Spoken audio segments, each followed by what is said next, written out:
네, 종교개혁자 마틴 루터는 이 교회에 대해서 다음과 같은 이야기를 합니다.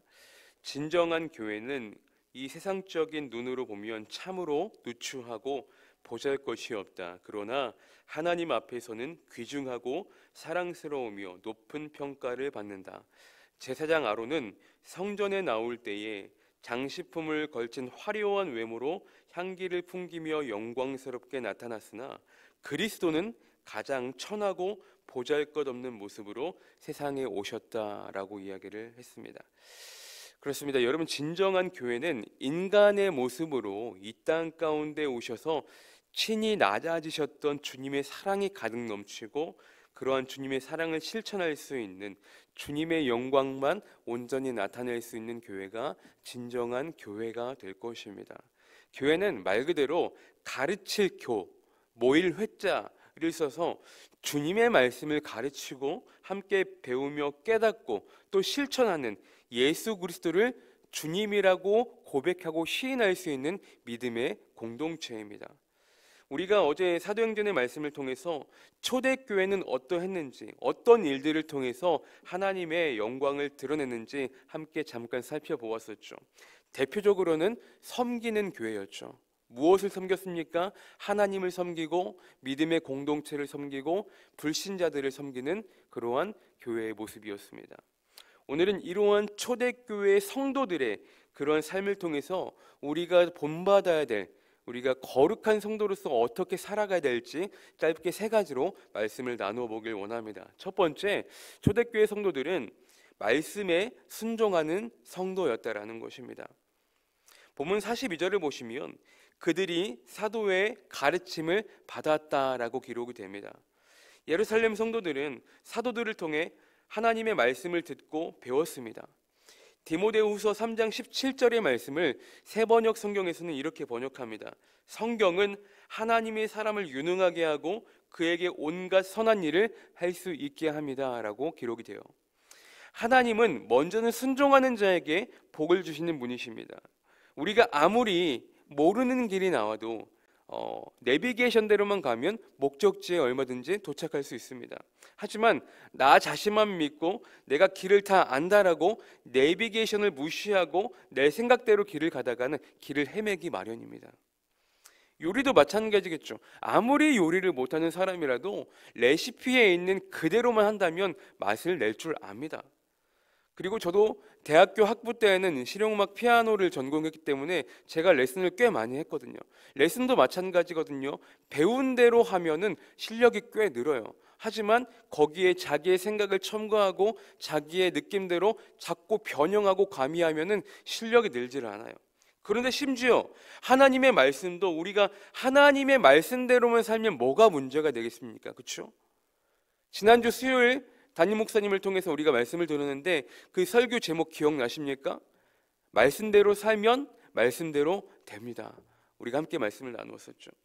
그런데 문제는 우리가 말씀대로 살지 않고 자꾸만 내 생각을 가미하고 내 뜻으로 내가 하고 싶은 대로 살아가고 편리한 대로 살아가니까 문제가 되는 거예요.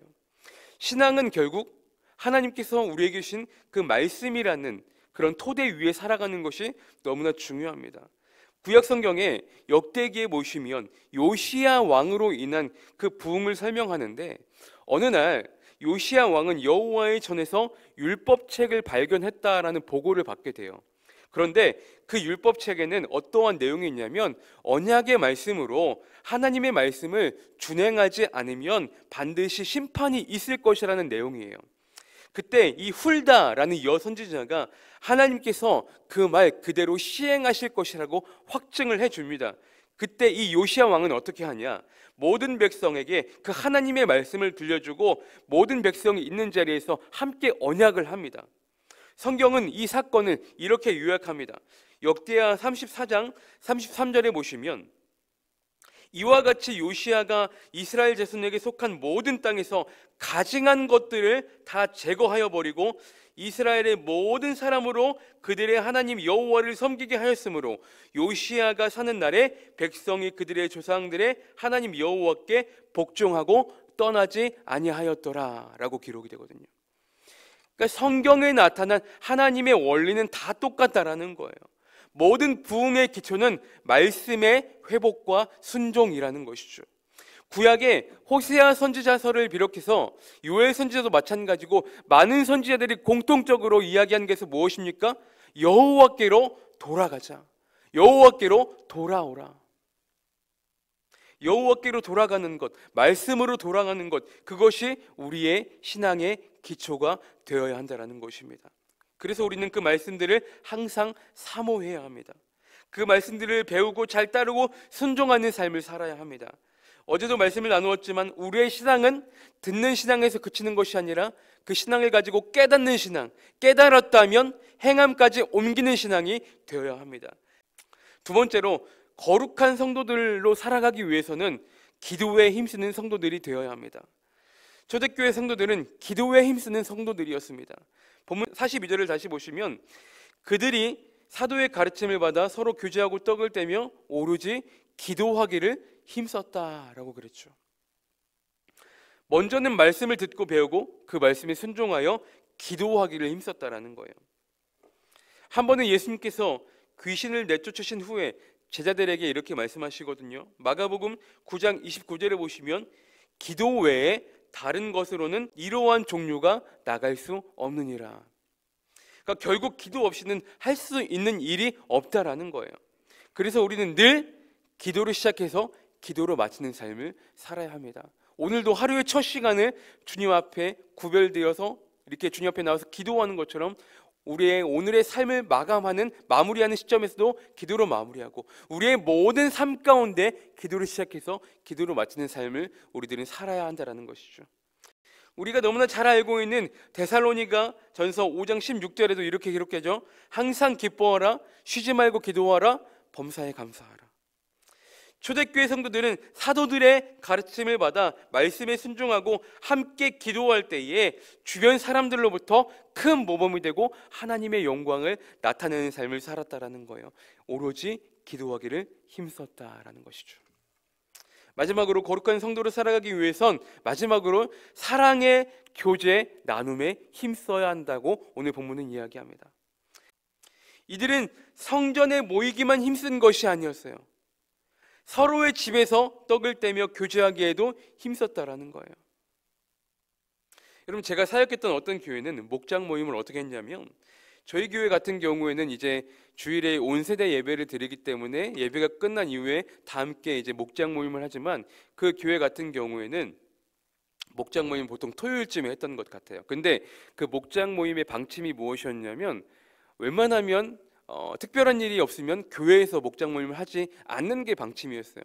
그 말은 무엇이냐면 각 목원들 집에서 돌아가면서 매주 목장 모임을 하도록 하는 게 방침이었거든요. 요즘 시대 가운데 집 공개하는 게 생각보다 쉬운 일이 아니죠. 하지만 함께 그 오픈하고 말씀을 나누고 기도 제목 나누고 각자의 집을 돌아가면서 함께 교제를 나누다 보니까 더 깊어지는 것을 경험하게 됩니다. 그러다 보니까 서로의 속사정과 어려움들을 더 잘 아니 더 깊은 이야기를 나누게 되고 서로의 아픈 기도 제목들과 어려움들을 함께 나누게 되고 서로의 그런 도움의 방법들을 함께 찾고 함께 도울 수 있는 부분들은 서로 돕게 되고 그야말로 예수님의 사랑을 정말로 실천할 수 있는 그러한 장면들을 경험하게 됩니다. 여러분, 초대교회 성도들은 단순히 교제만이 아닌 가난한 자들을 위한 교제와 애찬이기도 했어요. 재산과 소유를 팔아서 어려운 사람들을 돕는 것, 여러분 정말로 어려운 일 아니겠습니까? 요즘 시대 같으면 우리의 통장들을 다 우리가 털어가지고 다 긁어 모아가지고 어려운 사람들을 돕는 거예요.